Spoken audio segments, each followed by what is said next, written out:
Ya.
Células, siendo todo tipo de vejámenes físicos y psicológicos.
Bueno,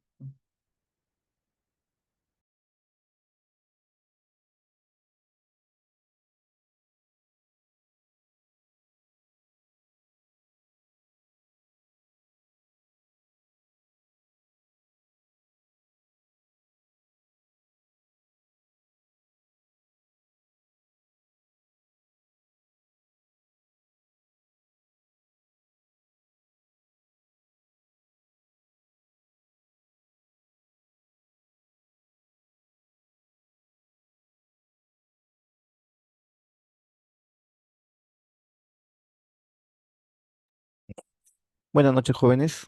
¿Me escuchan? Sí, doctor, se lo Ya, escucha. ok.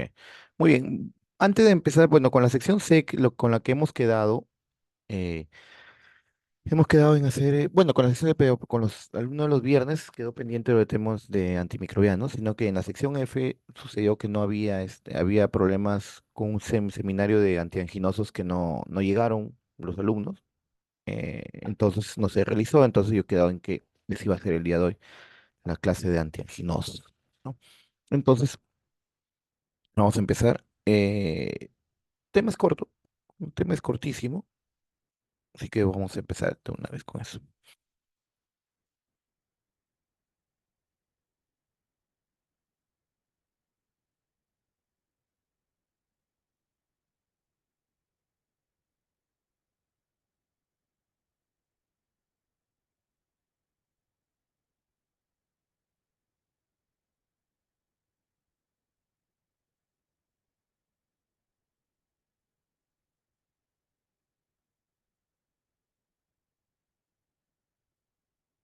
Muy bien, chicos.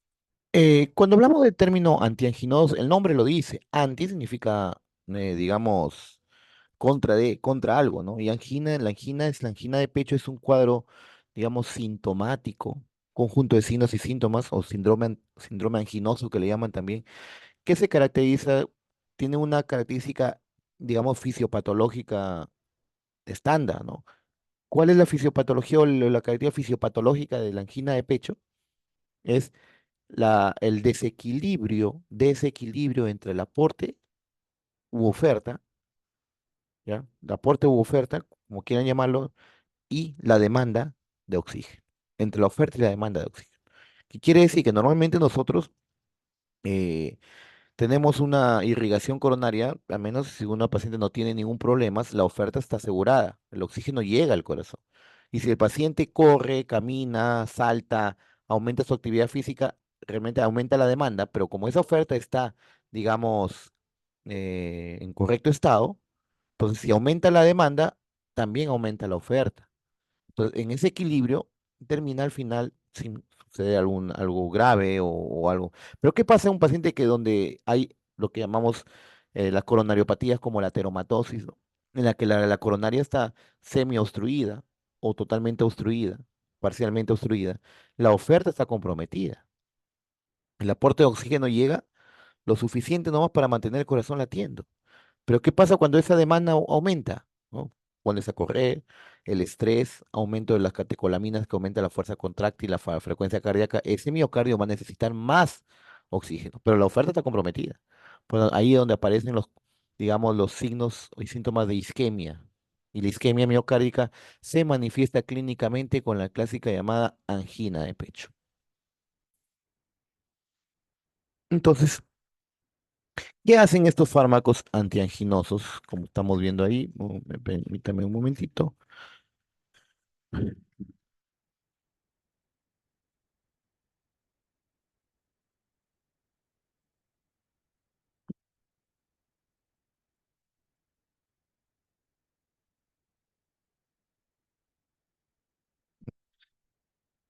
¿Qué hacen? Como ven acá, cuando nos referimos a fármacos antianginosos, dicen se encargan de reducir la sintomatología de la isquemia. O sea, es decir, la sintomatología de la isquemia. ¿Y cuáles son las sintomatologías de la isquemia? Lo que ven ahí, dolor precordial inmenso, tipo opresivo. ¿Qué quiere decir tipo opresivo? Es como si estuvieran presionando el pecho.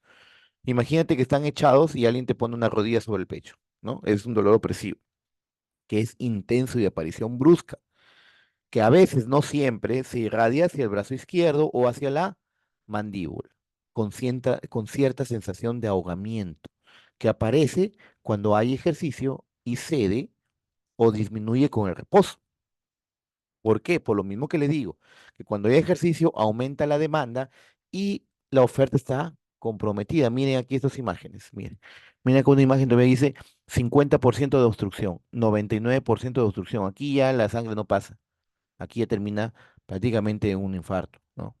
30% de obstrucción, ¿no? Entonces acá más o menos te van indicando las coronarias. Ustedes ya saben las coronarias, ¿no? El tronco coronario que se divide en dos. Coronario, se divide en la coronaria derecha y coronaria izquierda. La coronaria izquierda, que es la descendente anterior y la circunfleja. y luego las ramas marginales y la coronaria derecha que viene a formar lo que es la descendente posterior y las ramas marginales. Eso ya tienen que saberlo porque ustedes son anatomistas, son fisiólogos. ¿Cuál es el objetivo del tratamiento antianginoso? Lo mismo. Lo mismo que hemos hablado, si hablamos de un desequilibrio entre la oferta y la demanda, entonces los objetivos del tratamiento es tratar de equilibrar esa oferta y demanda. Por eso dice acá, detener la crisis cuando se presenta y reducir la frecuencia de los episodios de la crisis. Las crisis anginosas, ¿no? Hablamos de una angina estable que de vez en cuando puede aparecer. Cuando ya la angina se vuelve inestable o hay un infarto, ya el tratamiento es distinto. Acá solamente vamos a hablar de los fármacos antianginosos, estamos hablando de los fármacos directamente relacionados con la angina de pecho.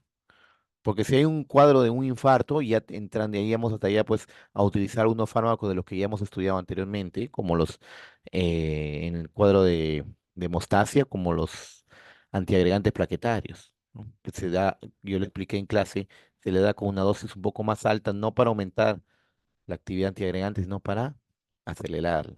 Ya se los he dicho en clase eso. ¿Ah? Entonces, ¿cuáles son las dos posibilidades dentro de la terapéutica farmacológica? Lo que les he mencionado, ¿no? Mejorar la oferta, es decir, aumentar el flujo coronario y disminuir la demanda miocárdica de oxígeno. Cuando hablamos de aumentar el flujo coronario, ¿cómo lo aumentamos? Con vasodilatadores, pues. Vasodilato las coronarias, mejorando el flujo. ¿Y cómo reducimos la demanda del oxígeno? Disminuyendo el trabajo cardíaco, de varios motivos, de varias formas. Disminuyendo la precarga, quiere decir, haciendo que le llegue menos cantidad de sangre al corazón, digamos, menos sobrecarga en el corazón, eh, disminuyendo el trabajo directamente, disminuyendo la frecuencia cardíaca, disminuyendo la fuerza contráctil y disminuyendo la poscarga también. ¿M? Hacemos que el corazón trabaje menos, ¿no? Ahí están las características que les he dicho hace un momento. Angina es tipo de un dolor tipo opresivo, aquí en medio, justo precordial, como le digo, ¿no? Aquí del esternón al costado, porque detrás del esternón se llama retroesternal, precordial, aquí, solamente en la zona, ¿no? Mayormente se irradia toda esta parte y se puede irradiar al brazo izquierdo, ¿no? Entonces, ¿a qué se debe? A que el miocardio no recibe suficiente oxígeno. ¿Qué quiere decir? A una disminución de la oferta y a un aumento de la demanda. Entonces, los antianginosos se dividen en cuatro grupos: nitritos, nitratos, los antagonistas de calcio y los beta bloqueadores. Y ya volvemos a hablar acá de beta bloqueadores. Hemos hablado casi en la mayoría de, de temas, de todo desde el inicio. Hemos hablado de beta bloqueadores, ¿no? Y volvemos a hablar, volvemos a tocarlo. Por eso les he dicho, el primer tema, la primera unidad es fundamental para casi todo el curso. ¿Ya? Bueno, nitritos ya actualmente ya no se utilizan, vienen incluso en inhalatorios, ¿no? El nitrito de amilo, por ejemplo, ya no se utiliza. Los nitratos sí, tenemos la nitroglicerina, el dinitrato de isosorbide y el mononitrato de isosorbide.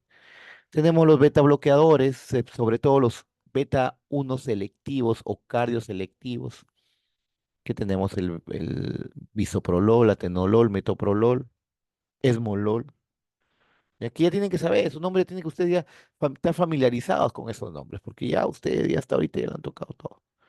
Y tenemos los antagonistas de calcio, de preferencia los que tienen actividad antianginosa son los que son cronotrópicos negativos. ¿Y cuáles son cronotrópicos negativos? Los los antiarrítmicos tipo 4 según Bauman y Will, los no dihidropiridínicos como el verapamilo y el diltiazem.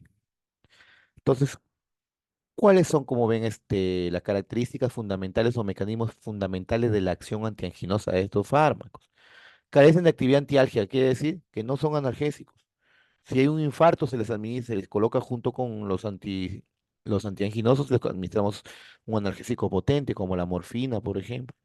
Pero estos de acá no son para el dolor, son para disminuir. Pero si el dolor de la angina es ocasionada por la obstrucción coronaria o la aparición de isquemia, una vez que desaparece la isquemia, el dolor cede también, ¿no?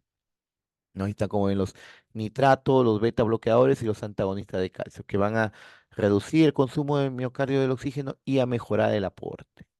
¿Ya? Entonces, lo mismo que hemos mencionado, son capaces de reducir el consumo. Eso quiere decir que disminuyen la demanda y aumentar la oferta o el aporte. ¿Ya? Por ejemplo, aquí, menor consumo de oxígeno, disminuyendo el retorno venoso, que ya lo mencioné hace un momento, o reduciendo la fuerza contráctil, reduciendo la frecuencia cardíaca y en parte también reduciendo la poscarga a través de la vasodilatación. Ahí está, ¿no? Impiden el vasoespasmo coronario, que es aporta lo que es, aumenta la oferta. Muy bien. Entonces hablamos de los nitritos y nitratos. Como dije, los nitritos, los es derivado del ácido nitroso, el nitrito de amilo, es un líquido volátil, ya no se utiliza.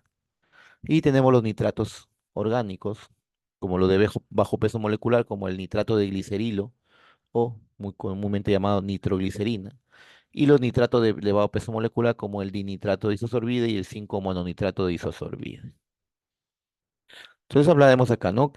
Las características químicas de los nitratos que es que son uno o más ésteres, perdón, ahí no es ásteres, sino ésteres del ácido nítrico, ¿ya?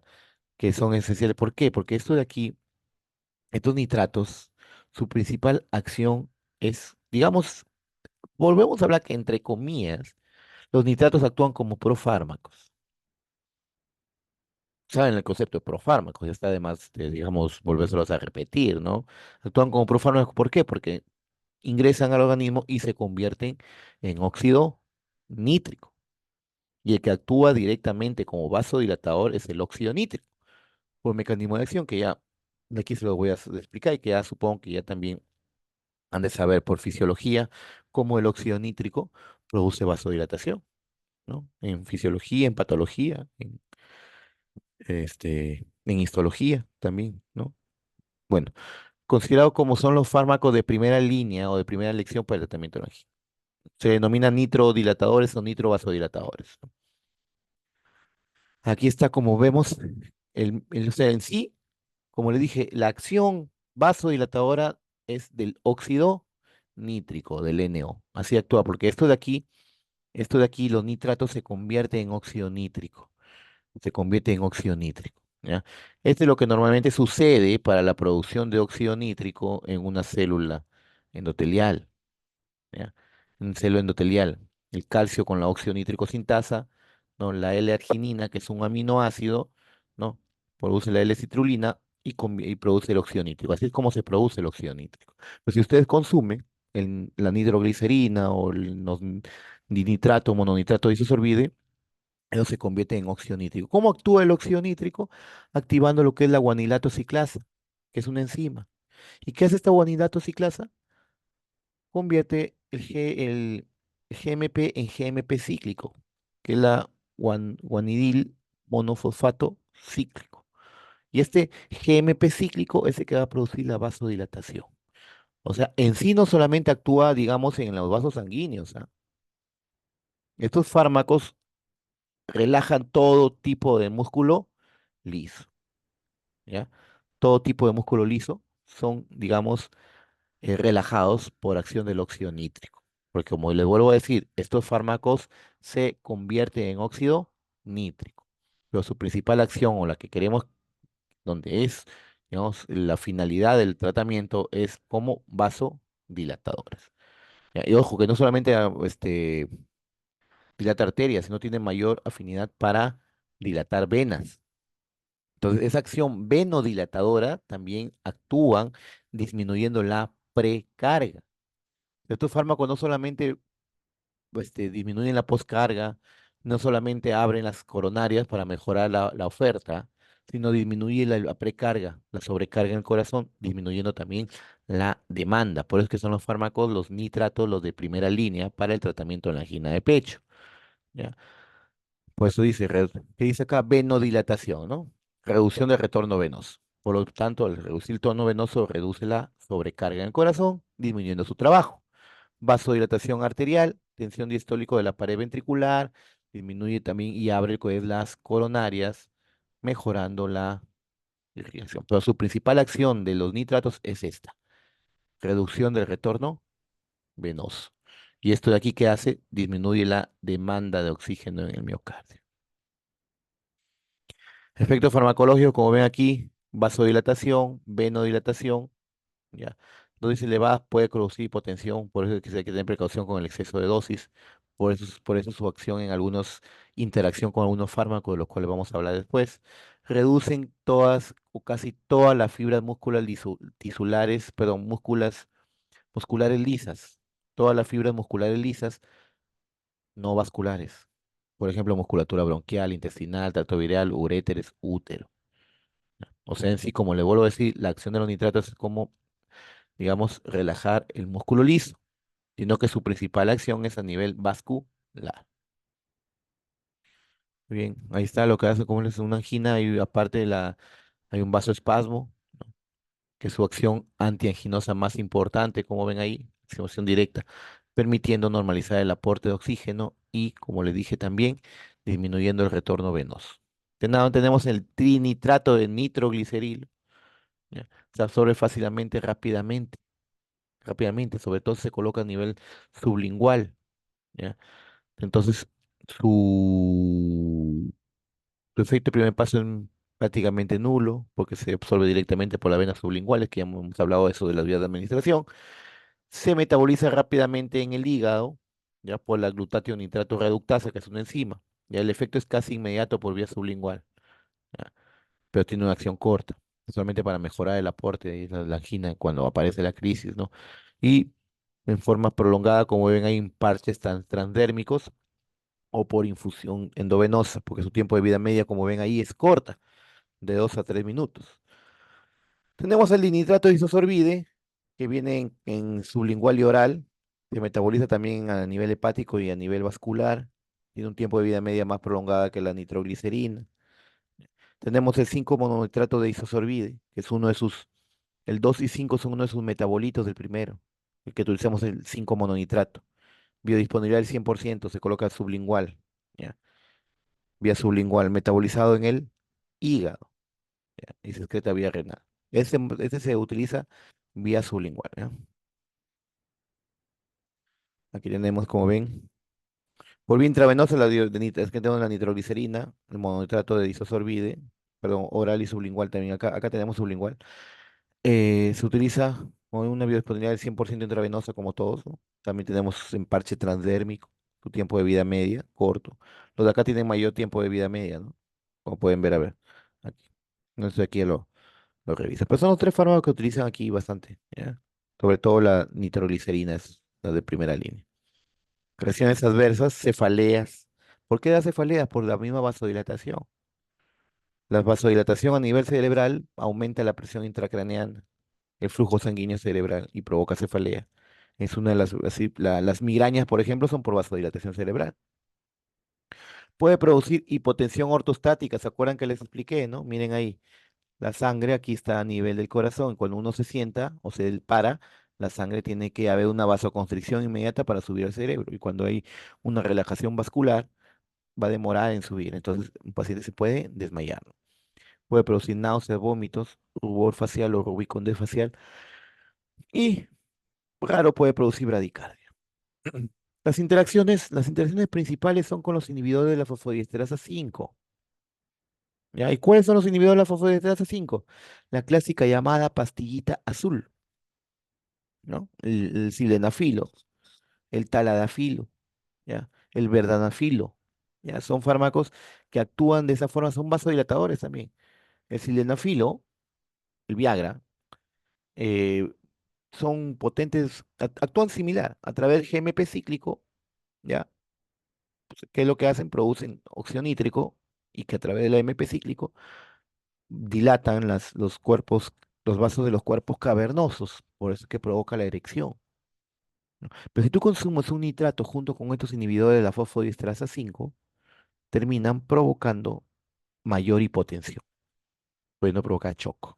Por eso es que tiene que, puede interactuar y ser peligroso el uso de estos concomitantes de estos fármacos. Ahí están las aplicaciones terapéuticas en caso de angina de esfuerzo, angina de reposo, angina inestable o en caso de infarto agudo del miocardio es utilizada por vía endovenosa para mejorar, digamos, el trabajo cardíaco en forma más intensa, ¿no? Otro grupo farmacológico que tenemos, los beta bloqueadores de los que ya estamos cansados de hablar, ¿no? Todo el mundo ya ha escuchado de los beta bloqueadores de la segunda, tercera clase, creo que hemos hablado de sistema autónomo, ¿no? Son fármacos, como ven ahí, antiarrítmicos, antihipertensores, antianginosos. ¿Qué es lo que hacen estos fármacos? Ustedes ya saben ya. Son cronotrópicos negativos. Esto quiere decir que van a bajar la frecuencia cardíaca. Al bajar la frecuencia cardíaca, por ende, va a bajar las veces que late, y por ende, el trabajo del miocardio. Va a disminuir la fuerza contráctil con la fuerza con la que se va a contraer el corazón. Por ende, también el trabajo, ¿no? Eso es como funciona aquí. Entonces, como ven aquí, en caso de angina de esfuerzo, aumenta la tolerancia al ejercicio. En caso de angina inestable, disminuye las crisis o manifestaciones clínicas. En caso de angina de reposo, paciente que ya no está en angina, ya ese paciente tiene que ser intervenido rápidamente, ¿ya? Entonces, ahí no se recomienda el uso de beta bloqueadores, ¿ya? En caso de angina de reposo, después de lo demás sí. Entonces, ¿qué es lo que hace? Como ya les he mencionado, y esto de aquí ya lo hemos hablado desde el inicio, reduce el trabajo cardíaco, por ende, el consumo de oxígeno, ¿no? Es inotrópico negativo, cronotrópico negativo.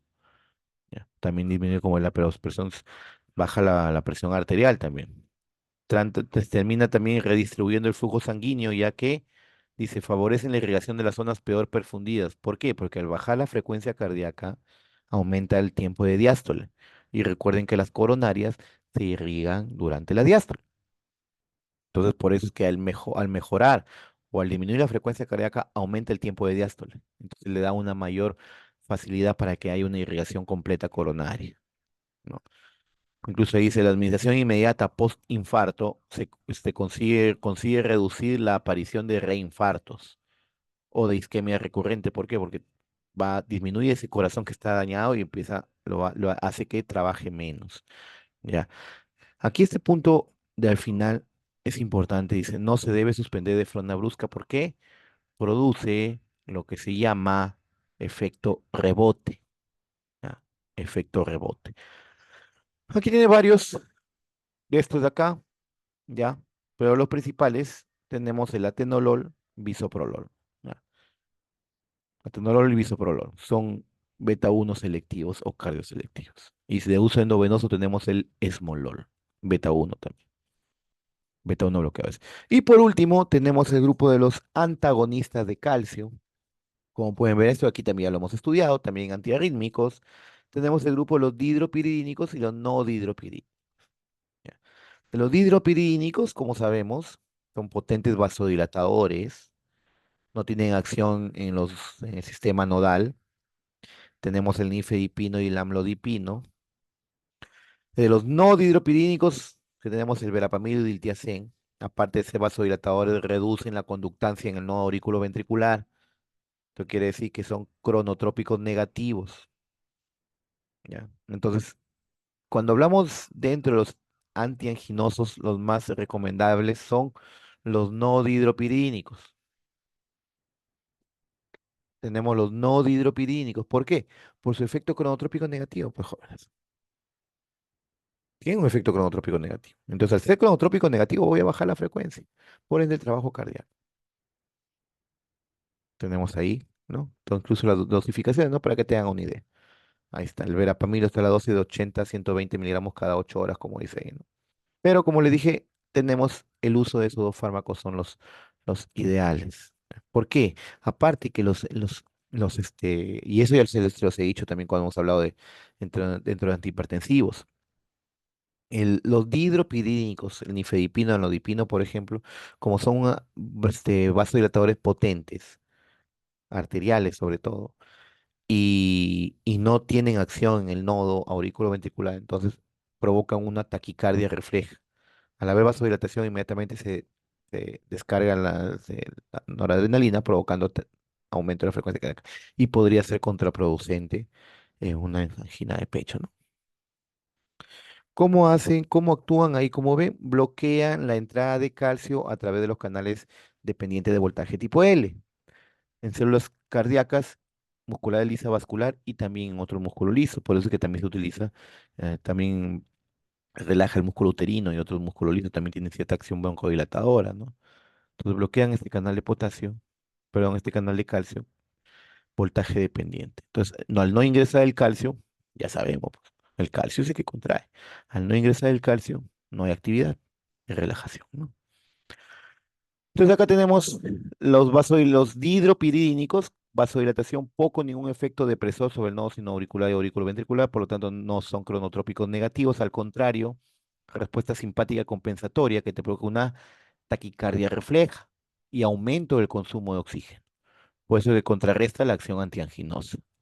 Entonces, el uso ideal tenemos acá los no dihidropiridínicos, ¿ya? El verapamilo y el diltiazem. Estos de acá son cronotrópicos negativos, aparte de ser vasodilatadores, son cronotrópicos negativos, ¿ya? Cronotrópicos y ligeramente inotrópicos, ¿ya? Esto implica la elección idónea del fármaco, como ven acá, ¿ya? Para este tipo de fármacos, ¿no? Entonces, mejora el aporte de oxígeno, ya que produce vasodilatación coronaria y al mismo tiempo disminuye la frecuencia cardíaca. Y recuerden, les vuelvo a repetir, cuando disminuye la frecuencia cardíaca, se incrementa el tiempo de la diástole. Y al incrementarse el tiempo de la diástole, mejora la perfusión coronaria. Y eso ya lo saben de fisiología, ¿no? Esto aquí ya también hemos hablado de los calcioantagonistas, cuando hemos hablado de antihipertensivos y antiarrítmicos. Muy bien, chicos. ¿Preguntas? ¿Preguntas? ¿No hay? Bueno, muy bien. Entonces, terminando este tema, pasamos al otro. Como yo les comenté ese día, voy a adelantar este tema de la clase del viernes, ¿por qué? Porque como había sido feriado no han expuesto, ¿no? Y la exposición sí es presencial. Así que voy a adelantarlo para poder tener tiempo ese día de que puedan exponer. Un ratito, les doy unos 5 minutitos antes de empezar la clase.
Muy bien, jóvenes, continuando con la clase. Ahora sí hablaremos sobre lo que son generalidades de la terapia antimicrobiana. Bueno, como le dije a mis alumnos el día miércoles, ¿no? Empezamos a partir de ahorita de este tema, es la cuarta y última unidad, la más larga, puro antimicrobiano. Y aquí vamos a hablar de ciertas cosas distintas de las que hemos venido conversando en las clases anteriores, ¿no? Una de ellas, la principal. ¿Se acuerda que le dije que farmacología era fisiología? ¿Qué hace un fármaco? ¿Qué hacía? Activaba o inhibía algún proceso fisiológico, ¿no? Aquí va a haber una variación, porque ya no vamos a actuar. La finalidad de la terapia antimicrobiana no es alterar un proceso fisiológico, sino es inhibir o matar, inhibir el crecimiento o matar a microorganismos, seres extraños, externos que invaden a nuestro organismo, a nuestro cuerpo. Son antimicrobianos, de verdad, término en general, ¿no? Vamos a hablar antibacterianos, antivirales, antimicóticos, antiparasitarios, ¿no? Entonces, aquí ya varía. Entonces, aquí vamos a hablar, si hasta la unidad anterior tenían que saber fisiología, acá tienen que saber, y supongo que sí han de saber, porque si han llegado al quinto ciclo, se supone que han pasado los demás estudiando, porque no creo que hayan pasado copiándose o plagiando, no lo creo, eso lo dudo. Lo que es el curso de mecanismos y defensas, lo que en mi época en la universidad se llamaba microbiología, ¿no? Entonces tienen que saber de microbiología para poder entender esta parte. Y esa es una parte bastante amplia. Por eso es que esta última unidad tiene más contenido y también tiene el peso, el examen un poco más de peso, vale 20%, si es que no me equivoco. Bueno, entonces vamos a hablar la primera parte que es los principios generales, ¿no? Acá le pues esta es una imagen más que todo, una imagen reflexiva, ¿no? Que tiene que ver mucho con la parte de la primera introductoria, ¿se acuerdan cuando vimos al inicio de la clase lo que es el uso racional de medicamentos? Entonces aquí es una imagen reflexiva hacia el uso racional de antibióticos o antimicrobianos, ¿no? Ven acá, prácticamente una bacteria comiendo como si fueran caramelos la citromicina. Y la citromicina fue un fármaco bastante manoseado en la época de COVID, ¿no? En que la quedaban un antibacteriano para matar un virus, ¿no? Aquí en el, Probablemente a quienes pues se les ocurre hacer eso, ¿no? Y no solamente acitromicina. Les daban también doxiciclina, les daban también meropenem, imipenem, vancomicina, fármacos de muy amplio espectro. Como le dije al inicio, es como que si tú estuviera en una mosca que la está molestando en su cuarto y en lugar de coger un matamosca y matarla, cogen una escopeta. ¿No? Van a darle la mosca, sí, pero destrozando todo. Entonces, hay que tener bastante reflexión sobre eso. La ley es bien clara. La ley es bien clara. Dice, todo antimicrobiano tiene que ser vendido con receta médica. Todo, hasta la amoxicilina. Pero estamos pues en nuestro queridísimo Perú, ¿no? Donde las mototaxis pasan la luz, o para ellos no existen las reglas de tránsito. Entonces, igualito, siguen vendiéndolo donde sea. ¿No? Sí, hasta las benzodiazepinas las venden sin receta en algunos lugares, ¿no? Bueno, entramos al objetivo del tema. Entonces, hablaremos en una forma introductoria, parte de la historia de la microbiología, ¿no? De los antimicrobianos. Entonces, ¿qué es un antimicrobiano? Como ya les dije hace un momento, muy diferente a decir un fármaco en la que dice inicia o, perdón, aumenta o disminuye un proceso fisiológico, o activa o inhibe, ¿no? Acá no, es toda sustancia que es capaz de matar o inhibir el crecimiento de uno o más microorganismos. Entonces, en la antigüedad, antes de la era, antes en la que se creía, pues, que las enfermedades eran productos de mágicos religiosas, eran productos de castigos divinos. No se sabían que eran producidos por algunos microorganismos, ¿no? No sabían la existencia de los microorganismos, mejor dicho. Entonces, se utilizaban ciertas, digamos, sustancias, por ejemplo, como es acá en China hace 2500 años, bueno, hace 2500 antes de Cristo incluso, que se empleó la soya enmohecida.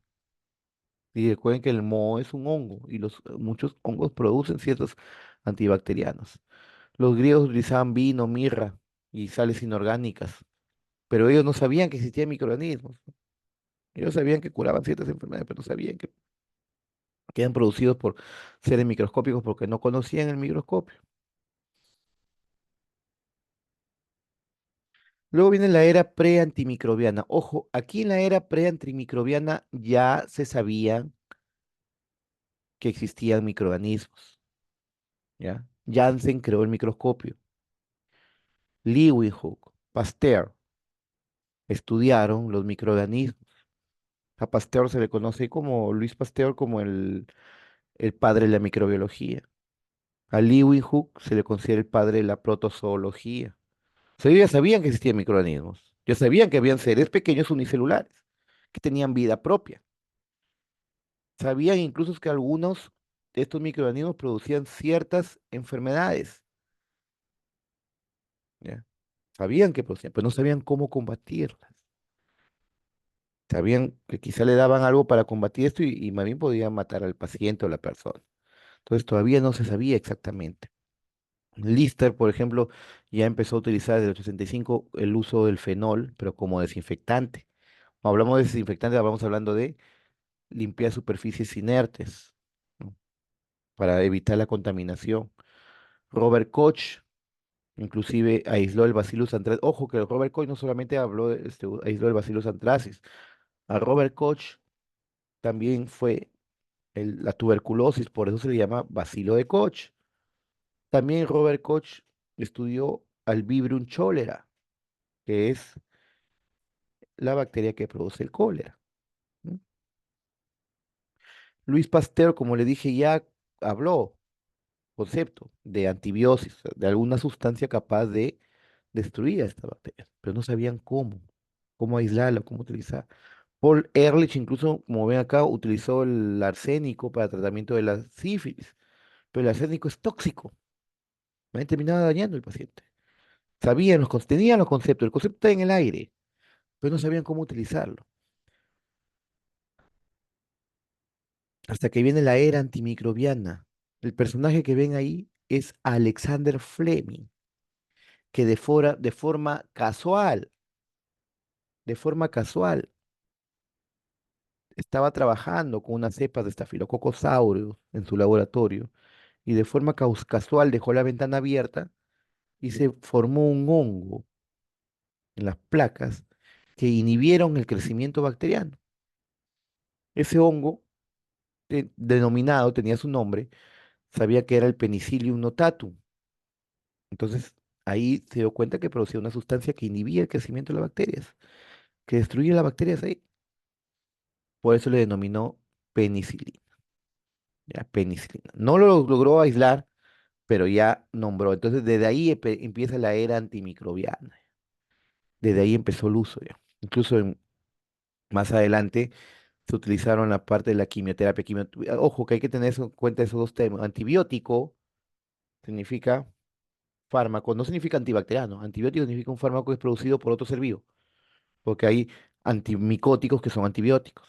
El término antibiosis o antibiótico significa que hay otros organismos que, pues en este caso, la penicilina es producida por un hongo, son antibióticos. Y los antimicrobianos, que son sintetizados 100% en el laboratorio, se llaman quimioterápicos. Y aquí está, pues el auge de la quimioterapia fueron las sulfonamidas que aparecieron, se utilizaron. Después vamos a hablar más adelante ya sobre ese grupo farmacológico.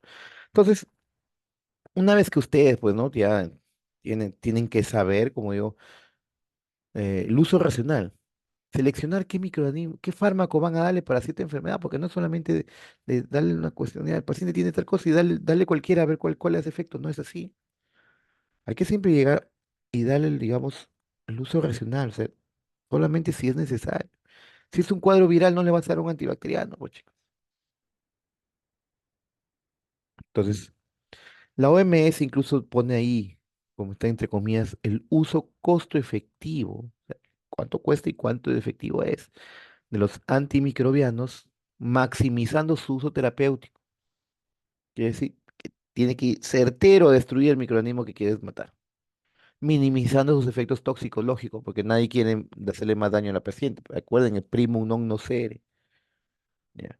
Y no solamente esto, a diferencia de los demás fármacos estudiados anteriormente, sino que no haya resistencia bacteriana o resistencia del microorganismo, que es otro factor adverso de los fármacos antimicrobianos, es la aparición de resistencia, que te hace o te obliga a cambiar de medicamento. Entonces, para hablar, digamos, de todo esto relacionado, como ven aquí, ¿no? Depende de estos tres factores que estamos viendo acá: el microorganismo, el hospedero, es decir, el paciente, y el fármaco. Entonces, ¿qué es lo primero que tenemos que ver nosotros? Tipo de infección e identificación del agente causal. O sea, si usted le diga a un paciente, por ejemplo, doctor, me arde al orinar, he tenido fiebre, me arde al orinar, lo primero que tienes que pensar es una diagnóstico, infección del tracto urinario.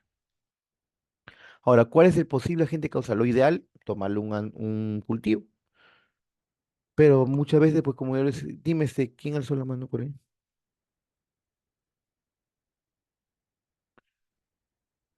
No, pues se ve que yo alzó la mano, pero no alzó la mano.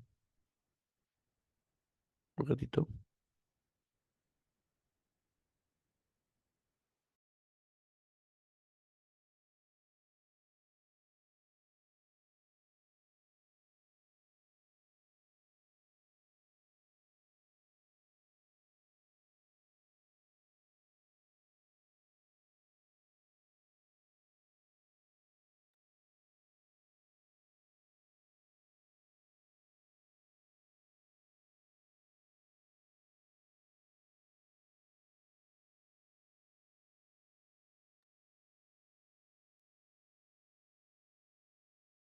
No sé, pues alzó la mano en mí. Bueno, entonces, como le dije ya, tiene paciente con un tracto urinario. Entonces, inmediatamente, si no tienes cultivo, porque pueden estar haciendo sus serums allá, pasando 2 planetas más atrás de Tamekuseí, por Afganistán, y no hay, digamos, no hay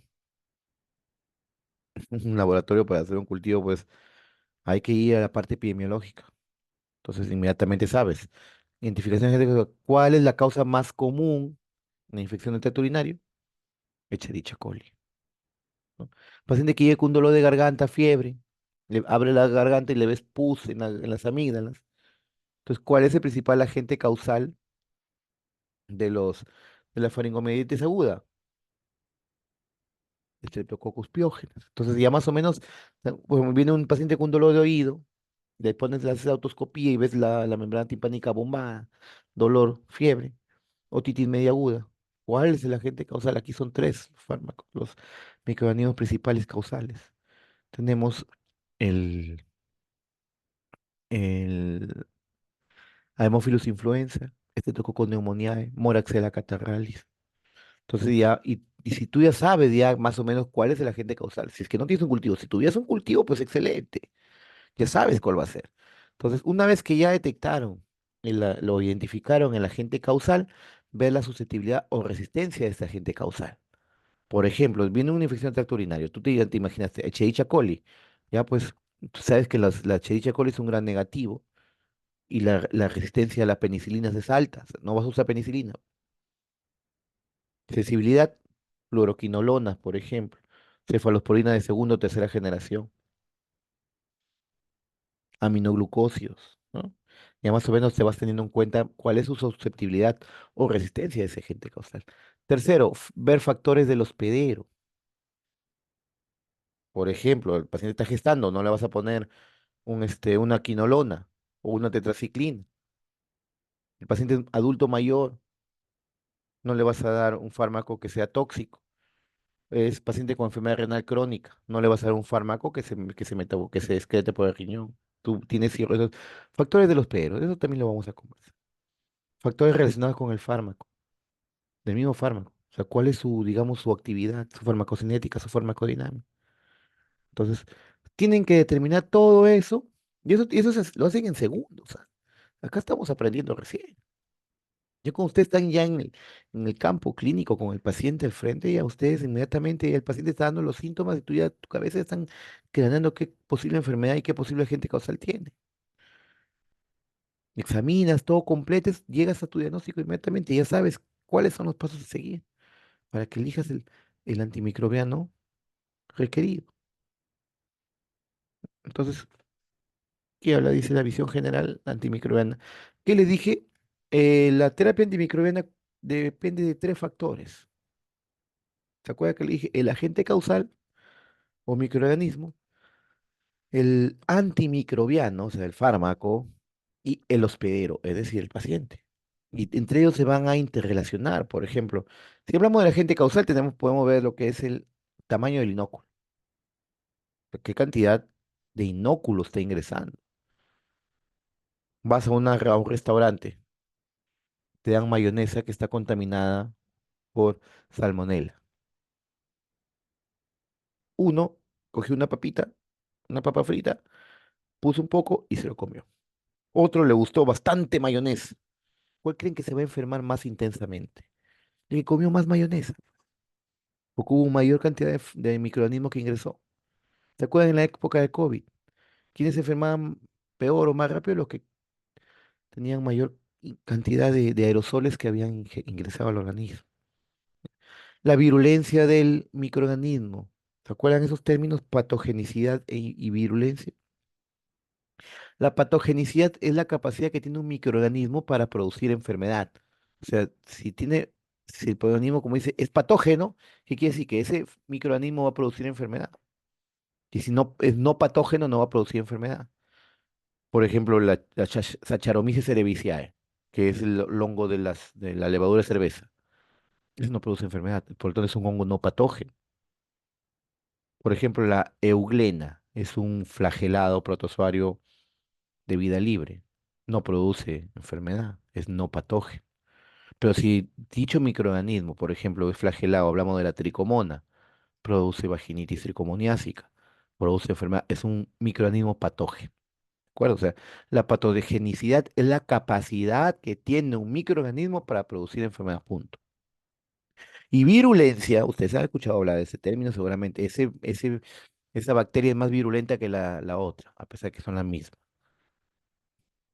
¿Qué quiere decir la virulencia? Es la capacidad que tiene un microorganismo de por sí, o sea, patógeno, de producir una enfermedad grave. La virulencia es la capacidad que tiene un organismo de producir una enfermedad grave. ¿Ya? Eso no lo duden, ¿ya? No se olviden.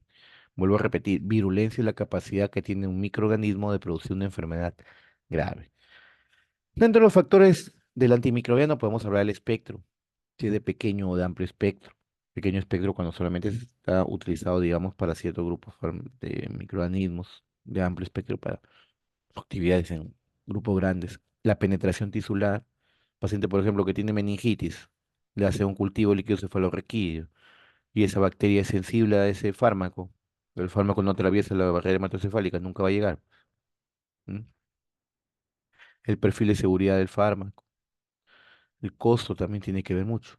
Tengan por seguro que si usted le receta un fármaco caro a un paciente con una enfermedad infecciosa, tengan por seguro que el tratamiento, supongamos, que dure 7 días, tengan por seguro que en el tercer día que el paciente ya se siente mejor, deja de tomar. ¿M? Hay que ver también eso. Los factores del hospedero, o sea, del paciente, podemos hablar pues cómo está su sistema inmunológico. Paciente inmunodeprimido va a haber una enfermedad más potente o mortal. Las comorbilidades. Paciente, por ejemplo, que tiene diabetes mellitus, lupus, paciente sin leucemia, por ejemplo, ¿no? Tiene una enfermedad concomitante, la enfermedad o la infección puede ser peor, ¿no? Entonces, aquí vamos a interrelacionar, por ejemplo, entre el antimicrobiano y el agente causal, la resistencia o sensibilidad, ¿no?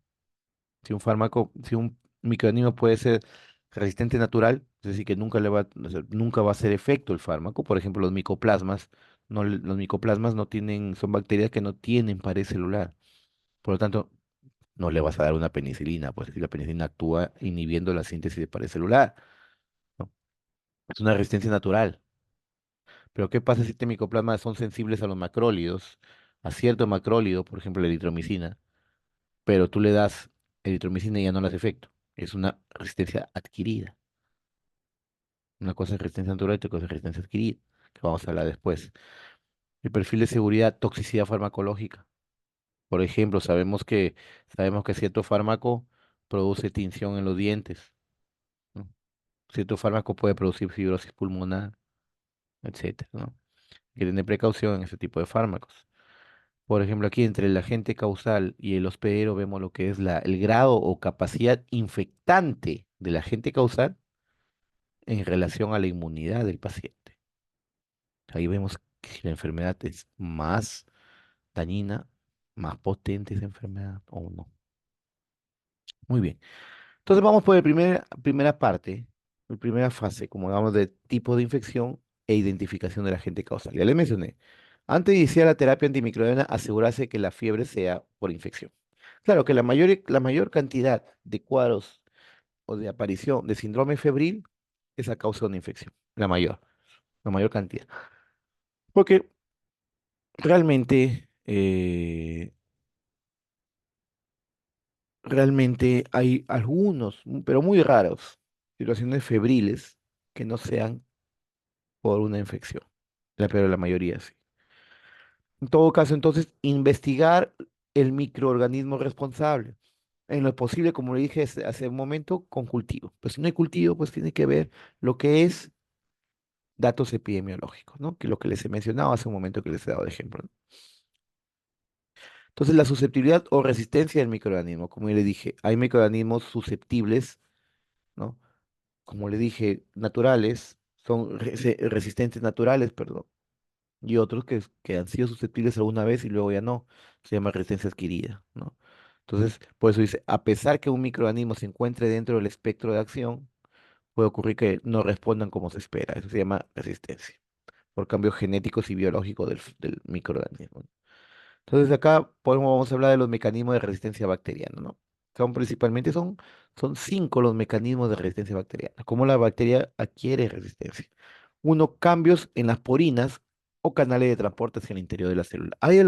Los microorganismos actúan dentro de las bacterias o de los microorganismos, ¿no?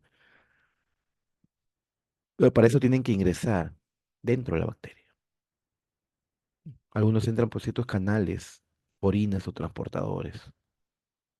Entonces, una de las formas de resistencia bacteriana es cambiando estas porinas, cambiando estos canales de transporte. Entonces, el antimicrobiano ya no va a poder entrar dentro de la célula, ¿no? Por eso dice bloqueo del transporte del antimicrobiano. Síntesis de enzimas que van a degradar los antimicrobianos. Por ejemplo, enzimas que una vez que ingresa el antimicrobiano, ¡pum!, son destruidas por estas enzimas, ¿no? por ejemplo, las beta-lactamasas, ya, que son enzimas destructoras, modificación enzimática del antimicrobiano. Aparición de bombas de flujo en la célula bacteriana. ¿Qué quiere decir? Que en el fármaco o el antimicrobiano ingresa y aparece una bomba de flujo, que es una molécula que lo expulsa, lo saca, sale de acá, fa, y lo bota. Y el fármaco no va a hacer efecto, ¿no? Pues expulsión del antimicrobiano. Cambio estructural del lugar donde actúan los antimicrobianos en la célula bacteriana, por ejemplo, ¿no? ¿Dónde actúan los macrólidos? En la subunidad 50S del ribosoma. Ahí actúan, en la subunidad 50S del ribosoma bacteriano. Pero ¿qué tal si ahí en el lugar donde se une el fármaco para, digamos, inhibir su actividad o disminuir la síntesis proteica, cambia su forma? Entonces el fármaco entra y ya no se va a poder unir. Por eso dice cambio estructural del lugar donde va a actuar. Se llama modificación del sitio de acción. Y por último, otro mecanismo de resistencia tenemos cambios en las vías metabólicas, ¿no? Algunos fármacos que actúan bloqueando ciertas vías metabólicas, por ejemplo, la síntesis de ácido fólico, ¿no? De las bacterias, donde actúan ciertos antimicrobianos, como el sulfamethoxazol y el trimetoprim, el cotrimoxazol. Pero pueden hacer una otra vía alterna o cambios en las enzimas en la que no van a poder actuar, ¿no? Producción de vías alternas, como veo ahí, ¿no? Entonces, el primer acá mecanismo, que es un cambio de las porinas o canales, tenemos los betalactámicos, las penicilinas, cefalosporinas.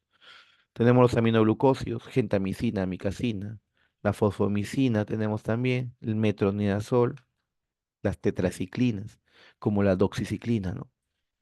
La doxiciclina. Y la vancomicina, ¿no? Que después ya van a hablar cuando expongan sobre eso. De fármaco con que hace modificación de la enzimática, o sea, destrucción del fármaco por algunas enzimas, tenemos los beta-lactámicos, ya les mencioné hace un momento, las beta-lactamasas, que destruyen a estos fármacos.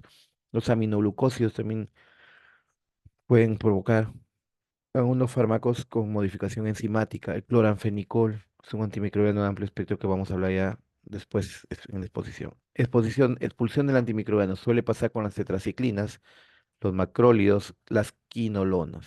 No se llama la aparición de bombas de flujo. Modificación del sitio de acción, betalactámicos. Por ejemplo, ¿dónde se unen los betalactámicos? En la PBP. La PBP es llamada proteína fijadora de betalactámicos, que son las transpeptidasas. Pero si hay alteraciones estructurales ahí, el betalactámico no se va a unir, ¿no? Lo mismo con las quinolonas. Las quinolonas actúan inhibiendo la ADN girasa o la topoisomerasa 4. O sea, la topoisomerasa 2 y la topoisomerasa 4. ¿Qué pasa si, digamos, cambia su estructura de unión? Entonces no se va a unir. Las tetraciclinas que actúan en la subunidad 30S del ribosoma bacteriano. Los macrólidos en la subunidad 50S del ribosoma bacteriano. Las lincosamidas también en la subunidad 50S del ribosoma bacteriano. Cloranfenicol también en la subunidad 50S del ribosoma bacteriano. Eso ya lo vamos a hablar después poco a poco, no se asusten ahorita. Tenemos los cambios en las vías metabólicas, acá pues de cajón vienen las sulfas y el trimetoprim. ¿Ya? Muy bien, muy bien. Factores del hospedero. Chicos, me dan un minutito, por favor.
Muy bien, chicos, continuando.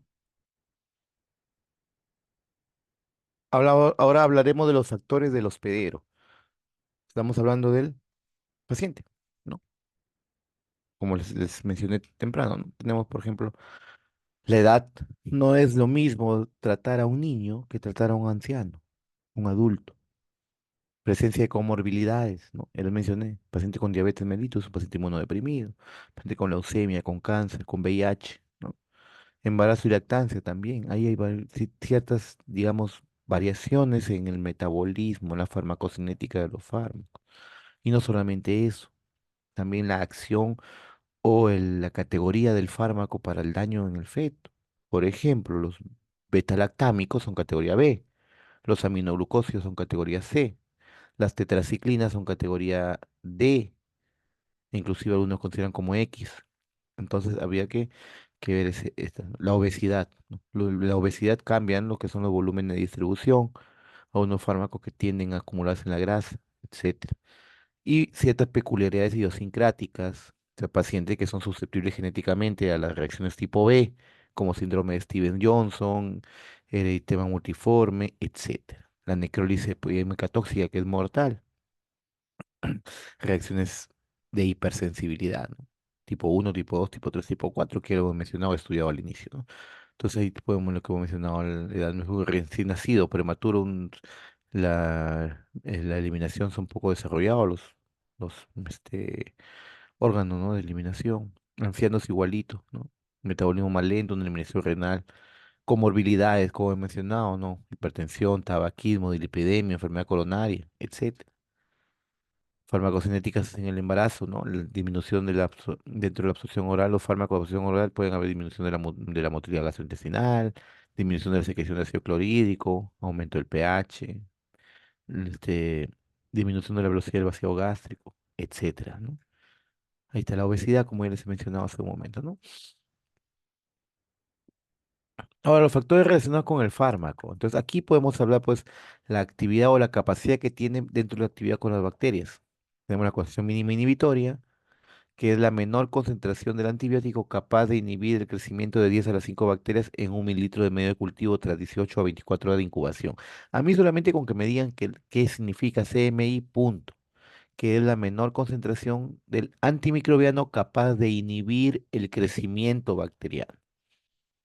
Y la CMB es la menor concentración del antimicrobiano capaz de destruir o eliminar a las bacterias.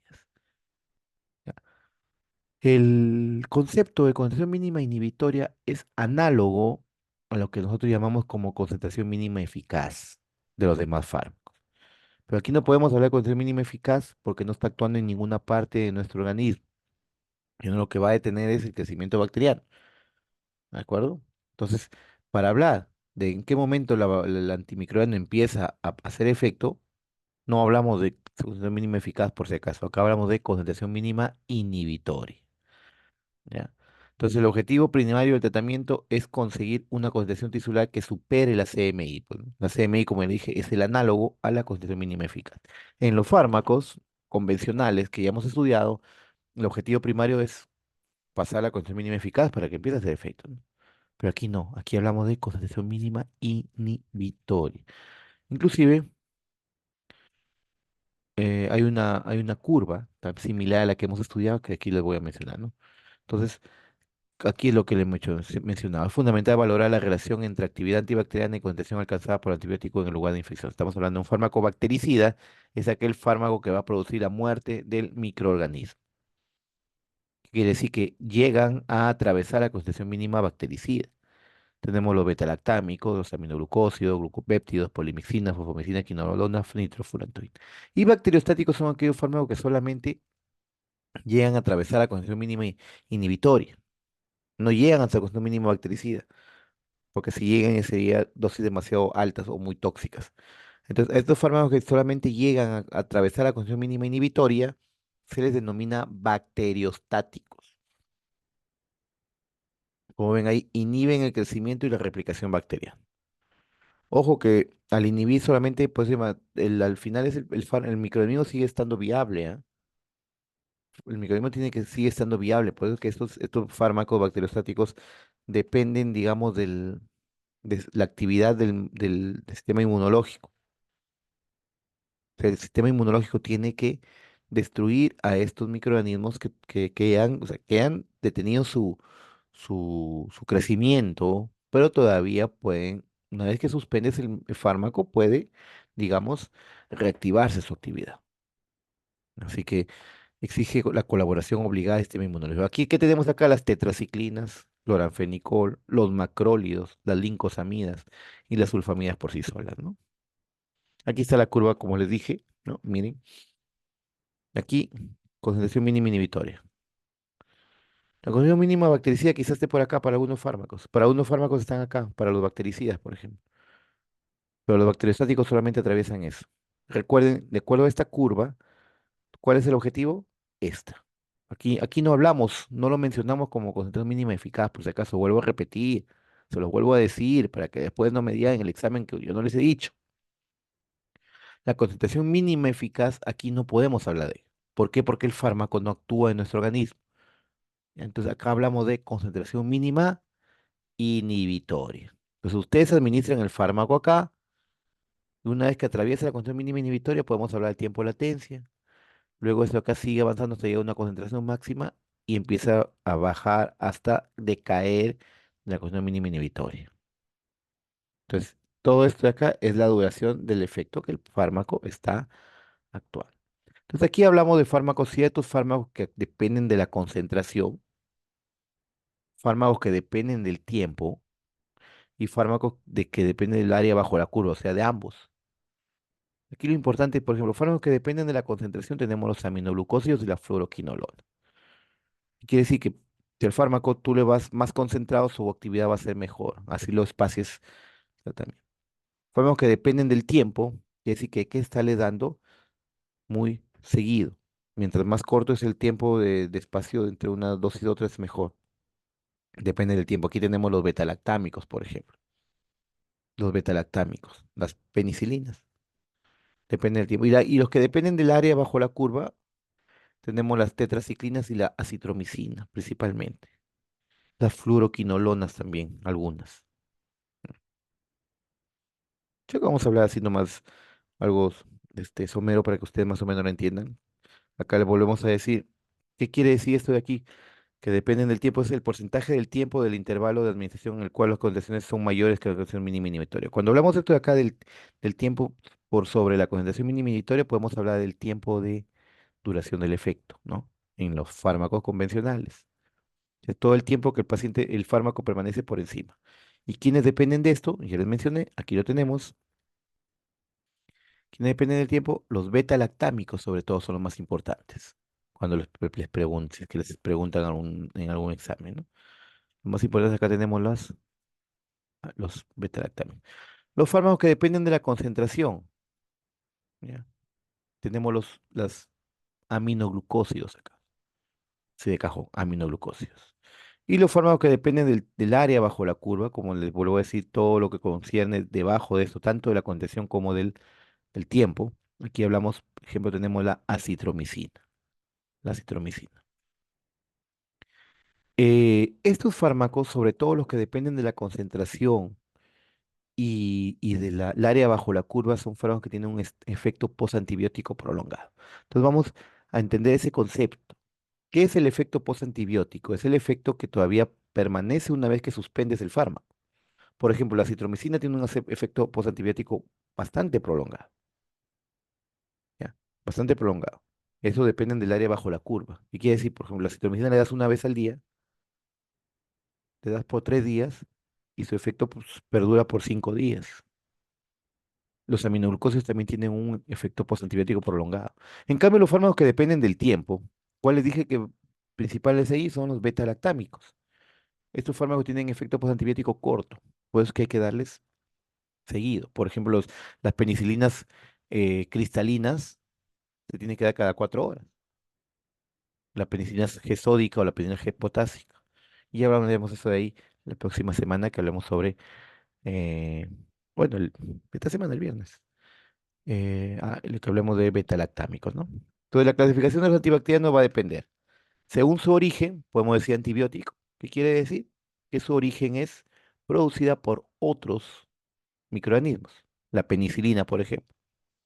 Quimioterápicos son sintetizados desde un inicio, creados, originados en el laboratorio. Las sulfas, por ejemplo. Según su efecto, pueden ser bactericidas si es que atraviesan la concentración mínima bactericida y pueden ser bacteriostáticos si exceden la concentración mínima inhibitoria y no llegan a la concentración mínima bactericida. Según su mecanismo de acción, pueden ser un grupo que inhiben la síntesis de pared celular, ejemplo, los betalactámicos, los que alteran la membrana celular como las polimixinas, los que inhiben la síntesis proteica, 30S, tetraciclinas aminoglucósidos, 50S, macrólidos, lincosamidas, inhiben la síntesis de función de los ácidos nucleicos, las fluoroquinolonas, por ejemplo, interfieren en el sistema metabólico, las sulfas, por ejemplo. ¿M? Ya poco a poco vamos a ir teniendo, pero aquí hay que estudiar bastante, chicos. Esta unidad es primordial, fundamental. Usted, con esta unidad vale el 20%, vale el doble que la primera, para que más o menos se den cuenta. Tenemos según su espectro, fármacos de espectro reducido, o sea, solamente tienen para una cierta actividad. Por ejemplo, las penicilinas. La penicilina tiene un espectro reducido, su acción es mayormente sobre gram positivos. Luego tenemos los de espectro ampliado, donde hacen ciertas modificaciones para ampliar un poco más su espectro. Por ejemplo, las aminopenicilina, la amoxicilina. La amoxicilina es un fármaco de espectro ampliado. ¿Ya? Ha habido modificaciones de las moléculas originales para ampliar un poco más. Por ejemplo, la amoxicilina tiene cierta actividad sobre algunos gram negativos. Los de amplio espectro son fármacos que actúan sobre gran grupo de fármacos. Por ejemplo, los carbapenems, que es un tipo de betalactámico que son de amplio espectro, tanto gram positivos como gram negativos. Entonces aquí tenemos pues los inhibidores de la pared celular, como ya le mencioné hace un momento, los que están ahí, betalactámicos, vancomicina. Alteración de la membrana, las polimixinas. De la síntesis proteica, ¿no? Ya las mencioné hace un momento también. De la síntesis de ácidos nucleicos también ya lo mencioné hace un momento. ADN de quinolonas y ARN de rifampicina. Interferencia en sistemas metabólicos, las sulfonamidas, el trimetope. Fácil, fácil. Yo siempre les he dicho en principio, la farmacología es facilista, facilísima. Bueno, combinación de fármacos. Algunas patologías requieren de la combinación de algunos fármacos, pero son patologías ya, digamos, severas, pacientes delicados, pacientes con sepsis. ¿No? Entonces, como dice, preferir utilizar un único antibiótico, ¿no? Pero como le digo, hay situaciones en las que se necesita la combinación de algunos fármacos. Tenemos sinergismo de sumación, dos bacteriostáticos.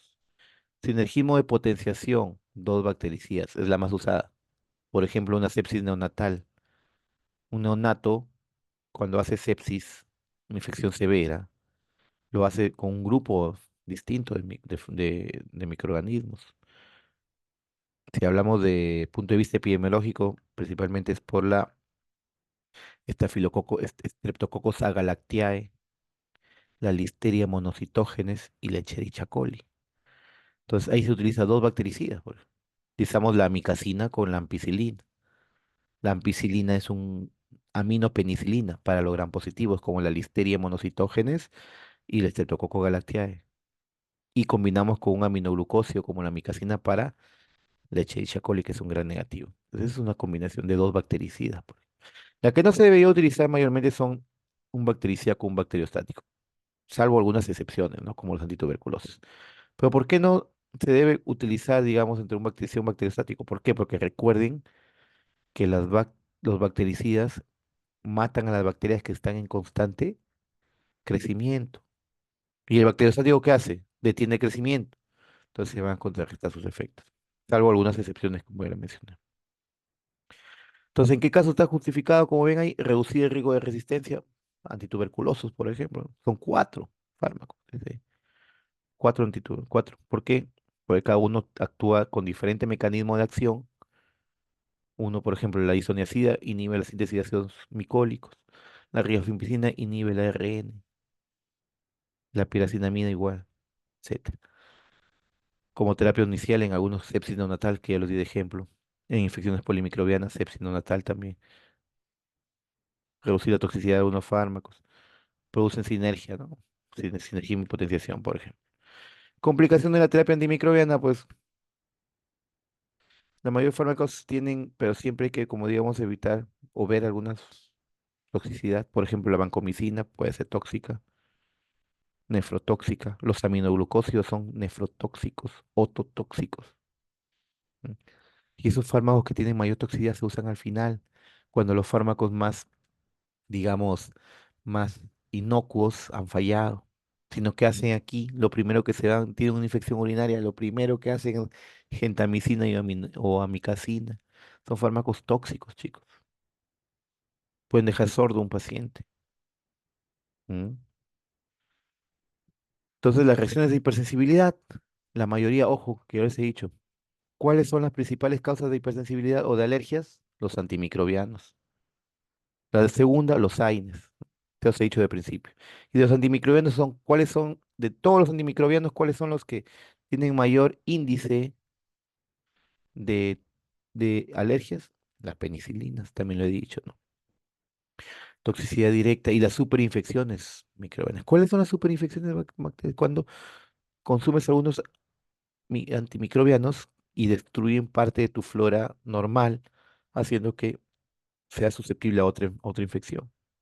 Por ejemplo, eh, algunos antimicrobianos de amplio espectro que destruyen tu flora intestinal y empiezan a proliferar algunos microorganismos que son patógenos y produce diarrea, por ejemplo. Tipo de efecto secundario, ¿no? Porque mataste la flora intestinal que protegía a a tu intestino. ¿No? Muy bien, chicos. ¿Preguntas? ¿No hay ninguna pregunta?